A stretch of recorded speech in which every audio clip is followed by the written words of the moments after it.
नमस्कार मित्रों, मैं आचार्य मुकेश भास्कर आज के इस वीडियो में आप सभी का स्वागत करता हूं। आज हम लोग पितृतर्पण कैसे करें, उसका क्या फल है, उस पर विशेष चर्चा करेंगे। जैसे मित्रों, पहले के वीडियो में किस प्रकार देव ऋषि का तर्पण करें उस पर विशेष चर्चा किए। तत्पश्चात किस प्रकार अपने पिता, पितामह, प्रपितामह,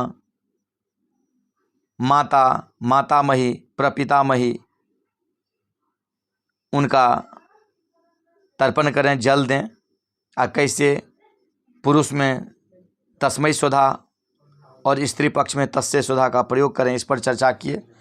अब जैसे ही सभी पितृ को जल आप अर्पित कर देते हैं, उनको दे देते हैं, तो अंत में हमारे पितृ का जो हेड माने जाते हैं उनको भीष्म पितामह को कहा गया है।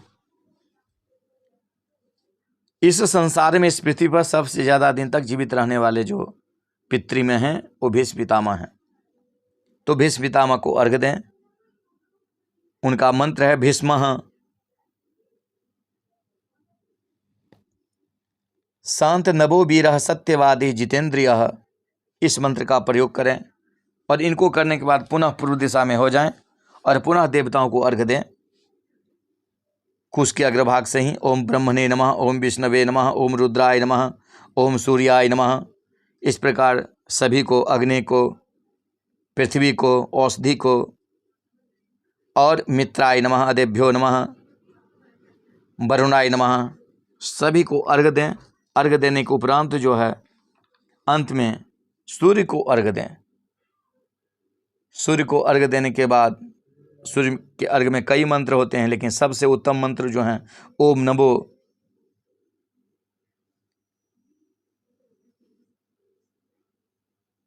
विवस्वते ब्रह्मन् भास्वते विष्णु तेजसे जगत सवित्रये सूचये नमस्ते कर्मदायिने ओम देवागातु विदोगातुम वित्वागातुमितः। इस मंत्र का प्रयोग करें। सूर्य को अर्घ्य दें।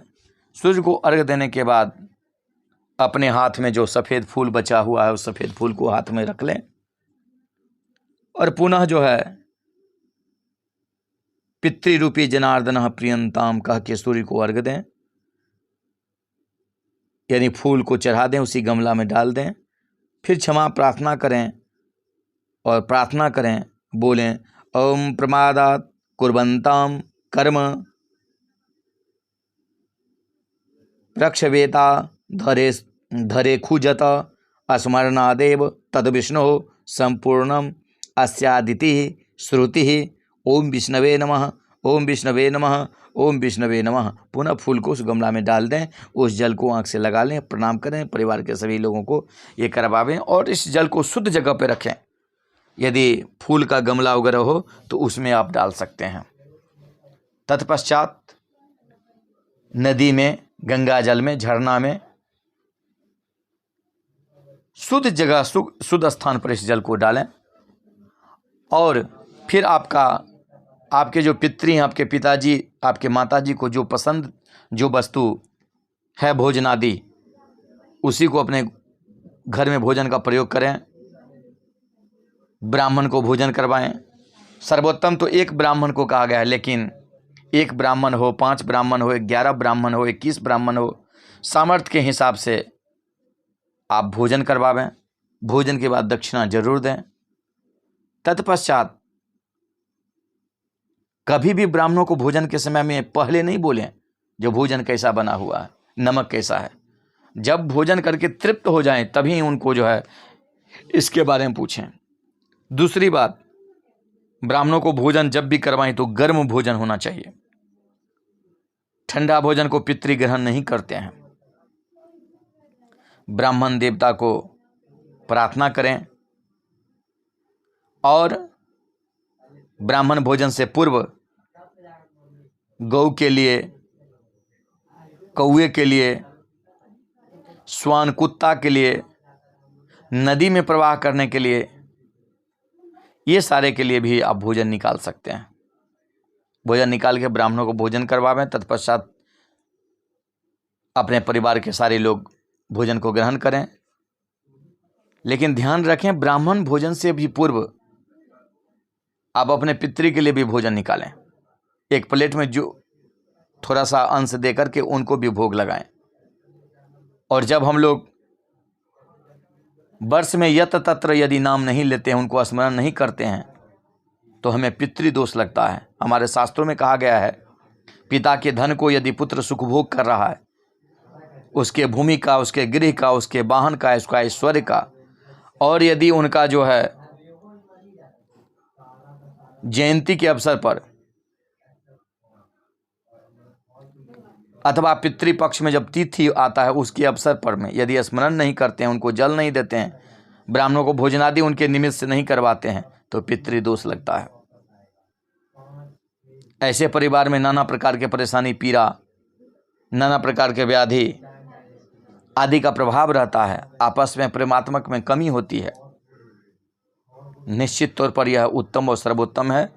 खास करके हमारे शास्त्रों में ये विधान है, जो और किसी दिन करें तो ज़्यादा बढ़िया है, लेकिन पितृपक्ष में जरूर करें। प्रतिपदा के दिन ही हमारे शास्त्रों के मुताबिक हमारे जो पितृ हैं हमारे द्वार पर में आ जाते हैं और 15 दिन तक प्रतीक्षा करते हैं, हमारे खानदान में, हमारे वंश में, हमारे कुल में कोई मुझे जल दे, कोई जल दे। और पुनः उनको जल जब प्राप्त होता है तो आशीर्वाद दे के देते हैं, धन धान से परिपूर्णता का आशीर्वाद देते हैं, पुनः अपने घर को जाते हैं। और यदि उनको नहीं मिलता है तो मायूस हो जाते हैं, और परिवार में सारे लोग रहते हुए भी उनको जल नहीं देते हैं, तो एक तरह से समझिए जो उनका मन कुपित हो जाता है और दिव्य आशीर्वाद देके नहीं जाते हैं, रूठ के जाते हैं। उस परिवार में श्रापिता का दोष लगता है और उसमें संतान पक्ष में, परिवार पक्ष में पीड़ा और परेशानी होती है। अतः देवताओं की भांति ही, देव यज्ञ के भांति ही पितृयज्ञ भी करें। और यह पितृपक्ष हमारे लिए सर्वोत्तम अवसर है। अपने पितृ को याद करें, अपने घर को, अपने परिवार को, अपने संतान को उत्तम बनाएं, दीर्घायु बनाएं।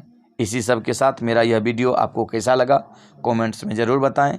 इस वीडियो को लाइक करें, शेयर करें और सब्सक्राइब करना न भूलें, ताकि इसी प्रकार ज्ञानवर्धक आगे की वीडियो हम आपको डालते रहें। तब तक के लिए नमस्कार।